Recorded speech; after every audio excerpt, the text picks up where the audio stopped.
Hello everyone, it's Old Guardian here. Hearthstone's Titans expansion launched yesterday and now we are in a new meta. I have already seen that some people have made best decks videos and all sorts of stuff like this, so I also wanted to make a clickbait video that gets my channel a lot of views. And seriously though, what can we really know about the current meta? This is the first time that a new expansion has launched on the first day of the month, which means that everyone has started from bronze, and even though matchmaking works based on MMR, so if you're a legend player you're always playing against other legend players, but your rank still shows up as bronze, and various stat sites that get data from the API show that those games were played in bronze. And because everyone was in bronze at the start of the day, that means that we have a pretty jumbled mess of data, where in bronze we have players who are actually in bronze and we have legend players, and all of this is nicely mishmashed together. For example, in Dongetop, which is the website with the fastest, the most raw statistics available, then they actually have one of the best decks is a completely free-to-play Unholy Death Knight deck. Wonder why? Well, completely new players might be playing that deck, and that's a very strong deck if you have no cards, so okay. But it's not one of the strongest decks in the game. That's just not how it works. We have very limited data on Diamond to Legend ranks, but we are starting to get some of that data as well. So little by little the picture is going to become more clear. Tomorrow we'll have a lot more information, day after that we'll have even more, and so on. But what can we tell about the meta for today? First of all, the early impressions I had from the Theory Crafting event have largely proven to be correct. I think the main thing that I missed is Plague Death Knight. Plague Death Knight was doing quite well yesterday, it's already doing much weaker today.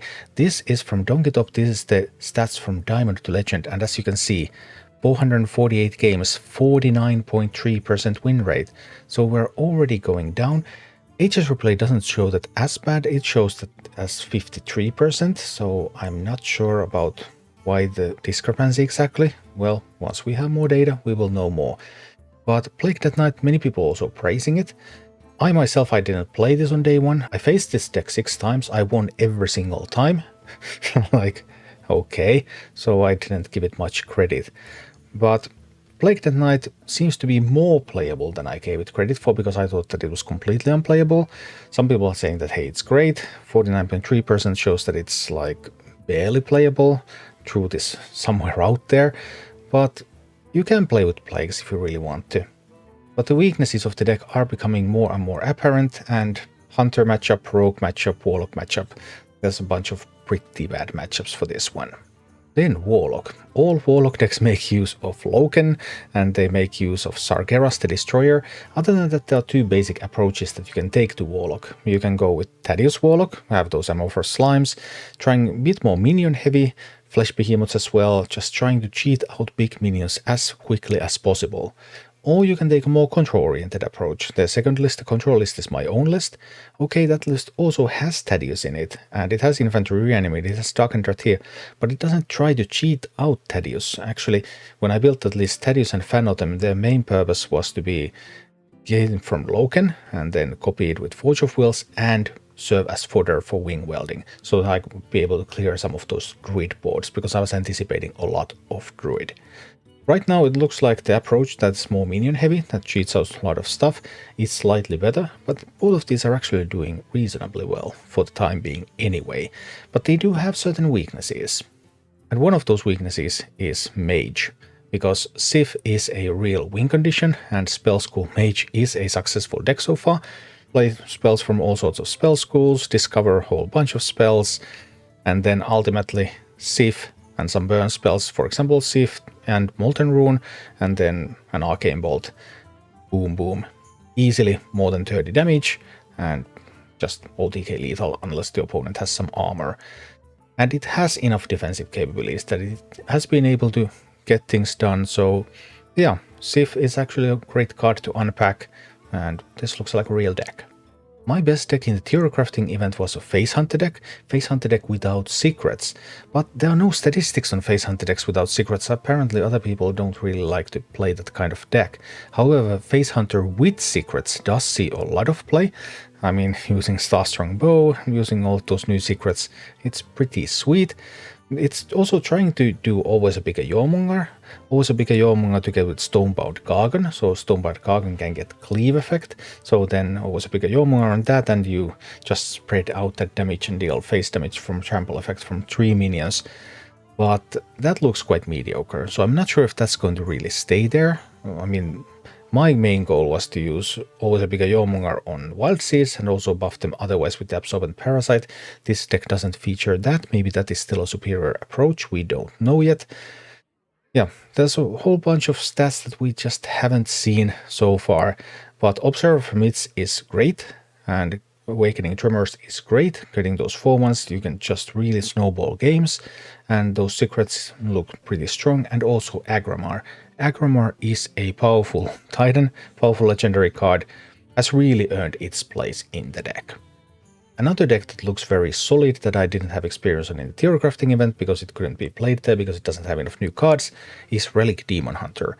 Relic Demon Hunter just added 2 new legendary cards, Jotun the Eternal and Argus the Emerald Star. These Titans are actually really good. We have seen Norganon, we have seen Aggramar, we have seen Argus. In most places you just want to add the Titan. Titans are really good. So Relic Demon Hunter with Jotun, with Argus, doing really well. Then there's Druid. Based on the Theory Crafting event, I expected to meet tons and tons and tons of Druid because Druid seemed really strong to me. I played a little bit of Druid. I played the list that I showcased in the 8 decks for day 1. I had 80% win rate with that Druid deck. Actually, that Druid deck was my best deck on day 1. And I was like, this is exactly as strong as I thought. However, Druid is still only seeing a few percentage points of play. There aren't that many Druids around. And then Druid lists, there's many variants of Druid lists. There are some very aggressive variants with lingering zombies in them, with blood treants. Blood treant, by the way, is a real card now. Then there's slightly slower lists, maybe cutting the zombies and treants and just going in with drum circles, just focusing on that drum circle. That's the kind of Druid list I played, had a great time with that. Then there's even slower lists that also incorporate Aeonar and Freya, and those are the weakest Druid lists right now. So it's either this more aggressive style with blood treants, or then it's the more clear drum style that's going to be the dominant Druid deck. We don't know yet, but the Aeonar Freya stuff, it looks a little bit too slow. You just want to get that board on time, big enough, so the opponent can't remove it and you win the game. And Druid is insanely powerful, but doesn't see a lot of play yet. We'll see if that's going to change in the future. If it changes, by the way, the Control Warlock list that I built was built with the idea that it can counter this Druid deck. Just something to keep in mind. And we have data about a bunch of other archetypes, but they don't really have solid deck lists yet, or the deck lists just look clearly unoptimal. For example, Mekroak, I still like my Mekroak list. You can find my Mekroak list in the video about the day 1 decks. And Mekroak may be real, but there's a whole bunch of different Mekroak lists around. Some of them look pretty weak, so we don't have enough data yet. Then about priests, Control Priest looks strong. Actually, the Control Priest, like Control Priest with Aman Tool just being control-y, looks like it's maybe the best archetype. Then there are also Control Priest lists that run the Automatons, and those look viable as well, so I really look forward to seeing where Control Priest is going to develop, but we don't have a solid deck list overall yet. Then as for Warrior, the Odin Warrior, the Control Warrior with Odin Wing Condition, that looks quite weak. It's roughly 50% so far, and that's this early in the expansion, so that's not promising. The Blackrock Warrior, where you just tutor for your Blackrock and roll, that looks a little bit better. It's a few percentage points better. I don't think most of the lists that I have seen are very good. I think my list, from the video, 8 decks for day 1, looked better. I played that list. I had 75% win rate with that list yesterday, so I liked that a lot, and it looks like it's the better warrior deck, although Enrage Warrior is also still all around and might even be the strongest warrior deck. Then we have Paladin decks, and the Earthen Paladin, like we saw in the Theory Crafting event, the Earthen Paladin is completely unplayable. The Earthens just don't do anything. However, you can still play Paladin. Actually, you can play 2 styles of Paladin, because you can play Pure Paladin. Pure Paladin you can play with the exact same decklist as the last expansion. You don't have to put any new cards in it. You can put Amitus in it, and Amitus looks like a pretty decent addition, but it's not a mandatory card. And then you can also play Mech Paladin. You probably don't want to play with Crusader Aura. I had overestimated Crusader Aura in Mech Paladin. It doesn't look as strong there as I thought it might be, so no Crusader Aura, but other than that, Mech Paladin is playable. If you don't have any new cards, well, your Paladin is one option. Totem Shaman is another great option if you have no new cards. Totem Shaman has been doing really well early in this new expansion. And another option would be Hound Hunter. Hound Hunter is still strong. You can add Agramar into Hound Hunter. Agramar is a strong addition to Hound Hunter.